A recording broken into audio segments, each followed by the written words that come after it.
গোষ্ঠী বাড়ি এক বাড়িতে তোর আলোয় ফেলাবো একদম, তোর শেষ করে ফেলাবো। কি আছে কি?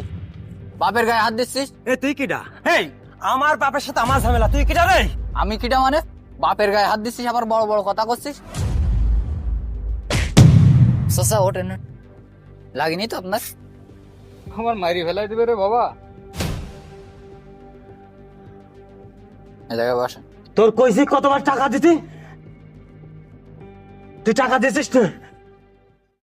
তোর কিসির টাকা রে চাচা? ও কিসির টাকা চাচ্ছে ও? বাবারে সে কথা আর বইলে না। ও খেলবে জুয়ো, কাইল কিনেছে 5,000, পরশু নেছে 5,000, সকালে এসেও আবার এরম টাকার জন্য ঝামেলা করতেছে।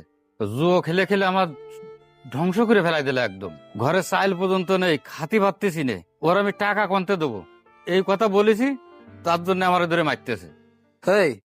তোর মতো ছেলে প্রত্যেকদিন জোনে গেলি 500 টাকা 700 টাকা জোনের দাম দেয়। তুই এত কথা করছিস কেন? আর বাপের তো আমি ছাড় দিনি, তুই কিডা?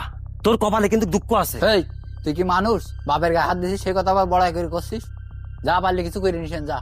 তোর কিছু করতে পারি কি না পারি আমি দেখবানে। তুই জুয়া খেলার জন্য বাপের ধরে মারিস? তোর তো লজ্জা করা উচিত। তোর এই বিয়ের বয়স পার হয়ে যাচ্ছে, তুই এখনো বাপের কাছ থেকে টাকা নিস? আমি কি তোরটা খাতি যাই? আব্বা এই, আমার বিকেলের মধ্যে 5,000 টাকা লাগবে, কন্তে ম্যানেজ করবি তা জানি না। বিকেলের মধ্যে যদি টাকা না পাই তোর কপালে দুঃখ আছে। দেখলে বাবা, ও যখন ছোট্ট ছিল তখন ওর মা মারা যায়, আজ ওর মুখো তাগায়ে আমি বিয়ে করিনি, আর সেই ছেলে আমার গায়ে হাত তোলে, এই কষ্ট আমি কার কাছে পাবো? বাপের কিছু না কই